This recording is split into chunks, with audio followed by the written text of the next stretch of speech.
नमस्कार सर्वांना, स्वागत आहे तुम्हा सर्वांचं आपल्या ॲक्टिव्ह करिश्मा यूट्यूब चॅनलमध्ये। बघा, जिल्ह्यातील अंगणवाडी सेविकांना खूप मोठा आता फायदा होणार आहे।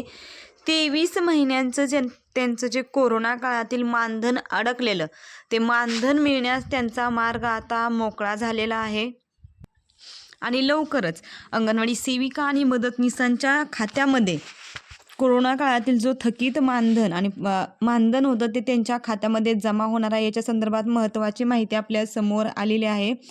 तर बघा, ही न्यूज आपल्या समोर आलेली आहे, लोकमतमध्ये आलेली न्यूज आहे ही।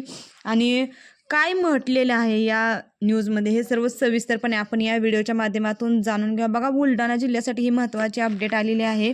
कोरोना महामारीच्या काळात जीव धोक्यात घालून जनजागृती सर्वेक्षण आणि आरोग्य विभागाची महत्त्वाची कामे करणाऱ्या अंगणवाडी सेविकांच्या थकीत मानधनाचा प्रश्न अखेर मार्गी लागण्याची चिन्हे दिसू लागलेली आहेत। प्रति महिना 1000 रुपयांप्रमाणे 23 महिन्याचे थकीत मानधन 15व्या वित्त आयोगाच्या निधीतून देण्यात यावे असे स्पष्ट निर्देश जिल्हाधिकारी म्हणजे बुलढाणा जिल्ह्याचे जिल्हाधिकारी जे डॉक्टर किरण पाटील आहेत यांनी संबंधित यंत्रणेला दिलेले आहेत।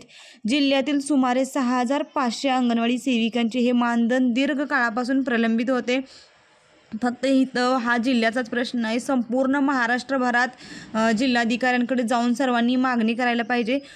बुलढाणामधील अंगणवाडी सेविकांना हे भेटणार आहे। पुढं काय म्हटलेलं आहे ते पहा।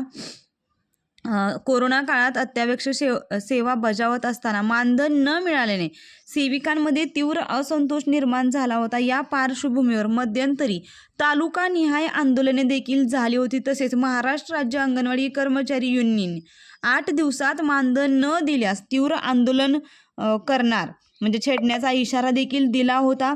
या संदर्भात संघटनेच्या वतीने सुरेखा तळेकर, संगीता ठाकूर, अलका राऊत, नंदकिशोर गायकवाड आदी पदाधिकाऱ्यांनी जिल्हाधिकारी डॉक्टर किरण पाटील यांना निवेदन सादर केले होते। त्याची गंभीर दखल घेत जिल्हाधिकाऱ्यांनी थकीत मानधन अदा करण्याबाबत ठोस निर्णय घेतलेला आहे। या निर्णयानुसार नगरपालिका क्षेत्रातील अंगणवाडी सेविकांना संबंधित नगरपालिकेच्या तर ग्रामीण भागातील सेविकांना ग्रामपंचायतीच्या 15व्या वित्त आयोगाच्या निधीतून थकीत रक्कम देण्याचे निर्देश देण्यात आलेले आहेत। याबाबतची माहिती संघटनेचे जिल्हाध्यक्ष नंदकिशोर गायकवाड यांनी दिलेली आहे। दरम्यान यापूर्वी केवळ फक्त एकाच महिन्याचा भत्ता सेविकांना देण्यात आला होता। त्यानंतर मात्र ही प्रक्रिया ठप्प झाली होती।